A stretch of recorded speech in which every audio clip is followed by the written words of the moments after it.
શું ગાંડી થઈ ગઈ છો? ડોસકી હવે તું મારા હાથમાં આવી. કઈ નહીં, તું ઘોઘીની વાહી છે ને ઊભી હતી.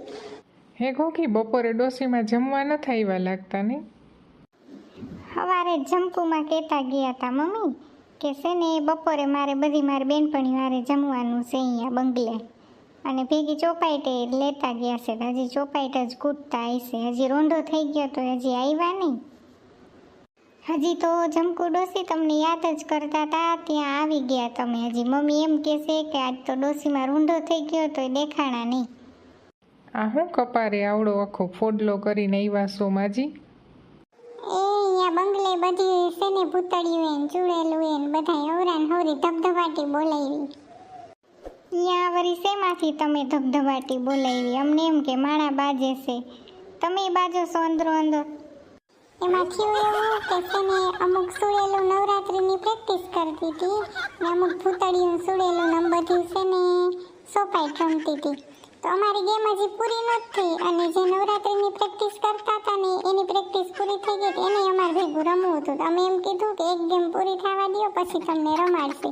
તો એની ધારણા ન રહે, એટલે પછી એ બધી છે ને પોપટો ને ગાયું ને ગધેડા ને ભેહું બધું લઈને અને અમને બધી મારવા માંડી. અમારા વાળા ગ્રુપને બધાને હેન ટકામાં પોપટા ને ગાયું ને બધું માર્યું. પછી અમે કઈ ઓછા ઉતરી, અમારા વાળા ગ્રુપે ઈ જ પોપટા ને ગાયું ને જટી એના કપારમાં ઉલાર્યા. પછી એને આવા ઢીંસા ઉપડી ગયા. હજી તો જમકુ ડોસી તમે હજી પેલો જ દી થયો ત્યાં તમે બાજીને આવ્યા, તો હજી તો તમારે કઈ ત્યાં બંગલે જવું પડશે. તો રોજ તમે આવી રીતે બાજીને આવશો? ના, પછી હે ને અમે નક્કી કરી નાખ્યું કે છે ને બંગલા જ નોખા કરી નાખવા છે. જે વાદીલા ભૂતળિયું ચૂડેલું છે ને એને એક બંગલો અલગ દઈ દેવો છે, અને અમાર જેવા જે ડાયા છે ને બધા એનો બંગલો નોખો કરી નાખવો છે. આજે સભા પછી ભરાણી ને અવરા કજિયા થયા ને પછી સભા ભરાણી, એમાં એવી રીતે નક્કી થયું છે.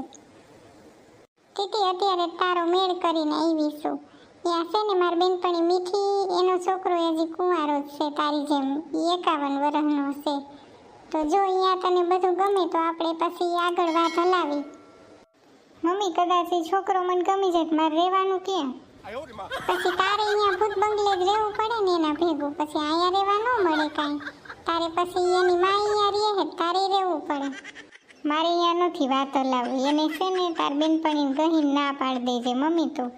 અને રાણકાગડી તને એ ઠેકાણું ગમતું હોય જા તું ભૂત બંગલે. એ મારે નથી એવું ઠેકાણું જોતો. અહીંયા ન થાય કાંઈ નહીં, હું કોઈક અમેરિકામાં ગોતી લઈશ, પણ ભૂત બંગલે મારે રહેવા નથી જાવું. સાચી વાત છે ટીટી ફઈની. અહીંયા બધા ભૂતળા જોઈ, અહીંયા કોણ અહીંયા ભૂત બંગલે રહેવા જાય? એ આવડી મોટી પૃથ્વીમાં શું બે મૂર્તિયા નહીં મળી રહીએ? બદલી તું તો ઘણા દીએ દેખાણીઓ. તે દી ઓલો પંખો સાફ કરીને ગઈ પછી તો પાછું વળીને જોયું નહીં. કોકી તારી ઘર લાકડી છે? મોટી લાકડી? હા લાકડી તો છે, પણ તારે શું કરવી છે? મારે જોઈ છે.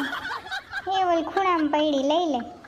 આ લાકડીનો દંડો મારી સામે કાં ઉગામસ શું તારે મને ધોકાવવી છે? તું આખી વઈ જા કોકી, આખી વઈ જા જલ્દી તું ત્યાંથી, નકર તને એક દંડો પડી જશે. બાપા હું આખી વઈ જાઉં, તું શું ગાંડી થઈ ગઈ છો? ડોસકી હવે તું મારા હાથમાં આવી. કઈ નહીં, તું ઘોઘીની વાહી છે ને ઊભી હતી. જો ઘોઘી આખી ન ગઈ હોત ને ઘોઘીને દંડો લાગી જાત. ઘોઘી આ ભૂતળી છે ને કઈ નહીં તાર પાછળ ઊભી હતી, એટલે હું તને કહેતી હતી તું આખી વઈ જા. અને હે ને મારે 2 દંડા હે ને ઠોકવા તા, એટલે વઈ જાય આપણા ઘરમાંથી. હવે મધલી રહેવા દે, એને મારમાં તું. એ મારા દાદીજી હાવ છે, અમને ખબર છે એ આવ્યા છે. ઓય મારી આ ફેન ફતુરવાળું નંગ તો બહુ વહરું છે ઘોઘી. આ તો ક્યાંક દંડો જીતી લેશે. ઘોઘી આ નંગને કાઢ જલ્દી, આ તો દંડો લઈને માર વાહી પડી છે. તે દંડો કાં જટી લીધો ઘોઘી? ભૂતના પેટની પહેલાં તું મારી વાત તો સાંભળ. મારે તને છે ને ફોન કરવો હતો, મને ખબર હતી તું આવીને આવા જ ભવાડા કરીશ. વળી મારે બીજું કામ આવી ગયું, ફોન કરવાનો રહી ગયો. અરે એ મારા દાદીજી સાસુ છે. આજે એનું શ્રાદ્ધ હતું ને, શ્રાદ્ધ જમવા આવ્યા હતા, પછી રોકાઈ જ ગયા છે અહીંયા, ને હવે કાયમી અહીંયા જ રોકાવાના છે.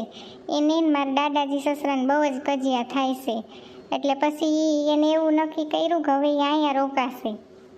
એ મધલી માર મમ્મી છે, તું ક્યાં મંડાણી છો ધોકો લઈને મારવા એને? ઓહો સોરી હો દાદીમાં, મને ખબર નહોતી. મને તો એમ કે છે ને તમને કોઈને ખબર નથી ને તમારા ઘરમાં ભૂત ગરી ગયું એટલે હું છે ને સીધી લાકડી લઈને ધોઈડી અને એમાંય ઘોઘી તારી પાછળ ઈ ઊભા હતા એટલે મને એમ કે હે ને ઈ તને વશમાં કરવા માંગે છે એટલે પછી હું વાહે દંડો લઈને ધોઈડી એમાં. જમકુ ડોસી આ મારી બેનપણી મદલી છે. હવે ઓળખાણ પડી ને તમને અને મદલી તને કહી દઉં છું આ હે ને જમકુ ડોસી છે. કાંઈ વાંધો નહીં મધુ બેટા એવું તો આયલા રાખે હો. હવે તું અમારા ઘરની એક સભ્ય છે એમ જ હું માનીશ. હા જમકુમાં ઈ છે ને એની ઘરે ઓછી રહીએ ને આપણી ઘરે વધારે હોય. ઈ મારી પાકી બેનપણી છે. એ હારું હારું ગોગી બેટા હવે હું છે ને ચોપાઈ રમીને થાકી છું અને ગધેડા ને બેહું ઉલારીને હું થાકી છું એટલે હવે થોડીક વાર મારે સુઈ જવું છે. તમે બધાય બેહો. પણ ડોસીમાં તમે બધાય બપોરે શું જઈમાં હતા? આમ બધાય બપોરે છે ને ઓનલાઈન ગુજરાતી થાળી આ બંગલેટ મગવી લીધી હતી એટલે છે ને હવે નીંદર આવે છે ખવાય એટલું ગયું છે ને. મધુ બેટા હમણાં તું આવતી નહોતી ને મને તેમ હતું કે મધુ શું રિહાઈ ગઈ કે નહીં, ઓલા ધૂ કચરા કર્યા તે દીની તું તો ભાગી. મારી મમ્મી બારે ગયા હતા 2 દિવસ માટે એટલે પછી ઘર ને મારી બેન ને બધાને સંભાળવું પડે ને એટલે પછી અહીંયા આવવાનો ટાઈમ નહોતો મળતો. તે તારી મમ્મી ક્યાં ગયા હતા? એ મારી મમ્મી આમ નવસારી બાજુ લોકીકે ગયા હતા. કોઈક 95 વર્ષના બાપા ઓફ થઈ ગયા ને ત્યાં મારી મમ્મી ગયા હતા છે ને કોઈક અમારા દૂરના હગા થાય ને ઈ આ બાપાને દાડો ખાવા પણ પછી છે ને થયું એવું કે માજીને દાડો ખાઈને આયલા એવા.